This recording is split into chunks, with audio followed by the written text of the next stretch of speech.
Western counterparts are very much afraid of deepening relationship between Russia and China. Russia is listening to the Chinese position very carefully about Ukraine. Sooner or later, but this initiative will be the fundamental base for the future peace. It's about a completely new interaction to build a world where Russia and China will feel secure.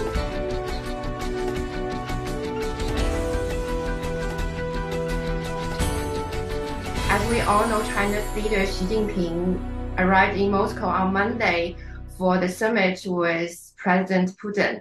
So what made this happen, and what do you think are the achievements of Xi's visit this time?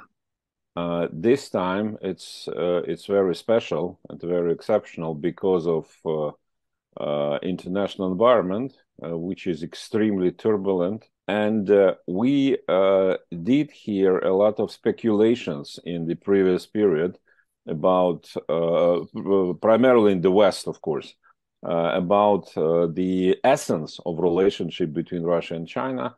So the Western position is to try to demonstrate that Russian and Chinese leadership are not on the same wave. And on the one hand, Western counterparts are very much afraid of deepening relationship between Russia and China.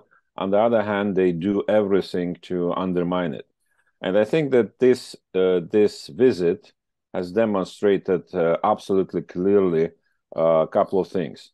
I think people in Russia are extremely positive about Chinese position, because China is declaring its will to restore peace. Yesterday, during this visit, Secretary Blinken officially, publicly said that he was, and the United States administration were against any peace agreements in Ukraine because they believe it's not a good solution. That's absolutely unbelievable what they're saying, actually.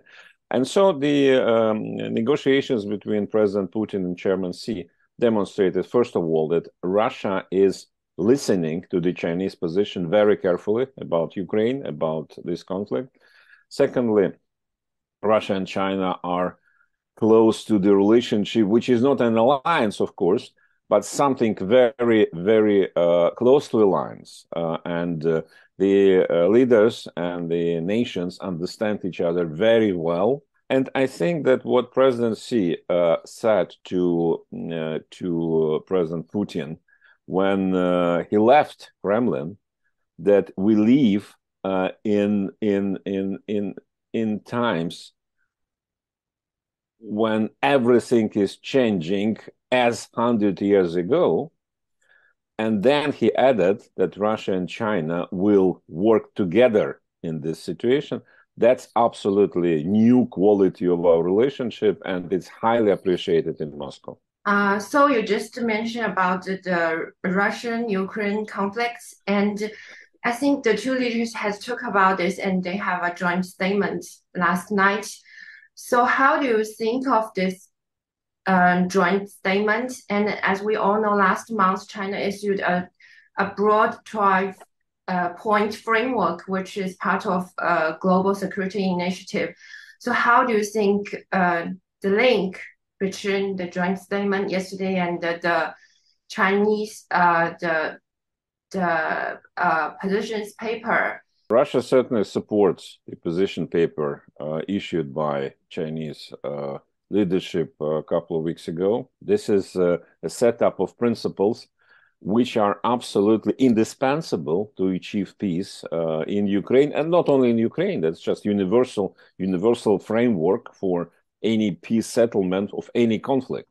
And I think Russian side, both political establishment and broader public, were very much impressed by the recent achievement by Chinese diplomacy when China managed to help Iran and Saudi Arabia to reach a normalization relationship which is an absolute landmark agreement for the whole Middle East. So this is the first time China demonstrated that Beijing is one of diplomatic capitals of the world, actually, a real big player, big actor in the international scene. And I'm sure, and I agree with President Putin, what he said yesterday, that sooner or later, but this initiative will be the fundamental base for the future peace. Yeah, so do you think will it be any movements between China and Russia? As Americans used to say, it needs two to tango. So peace negotiations, work on peace agreement is only possible if both sides of the process understand that they need it. As I said, it's not the case yet. Not the case on the Ukrainian side, not the case on the Western side. Exactly the opposite. What we hear and what we see, this is a strong commitment of the United States and the European Union to fuel this conflict, to enhance military support of Ukraine, including new models and new kinds of weapons. As British Defense Ministry said yesterday, they will send to Ukraine ammunition with depleted uranium, which is actually a new stage of escalation.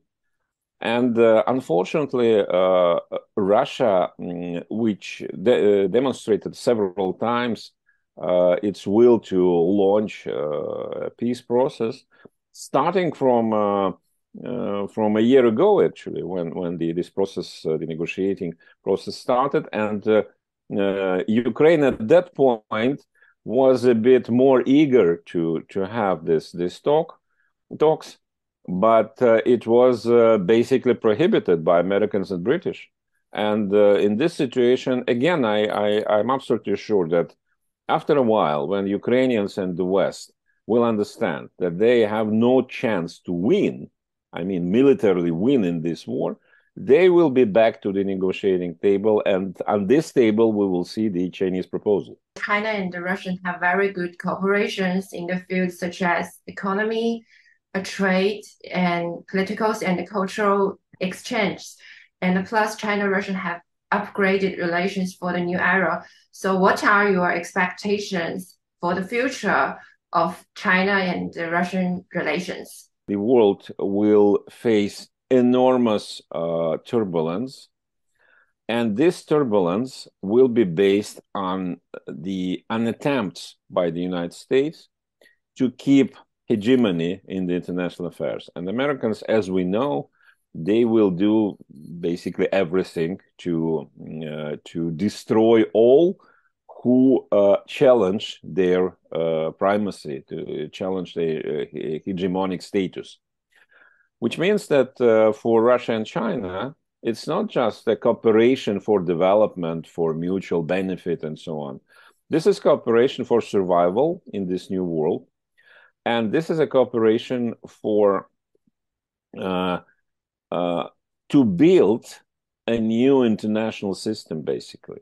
I think this is just science of understanding, that this is not about just another kind of partnership, even strategic partnership. It's about a completely new interaction to build a world where Russia and China will feel secure. Without that, we will not be able to feel it.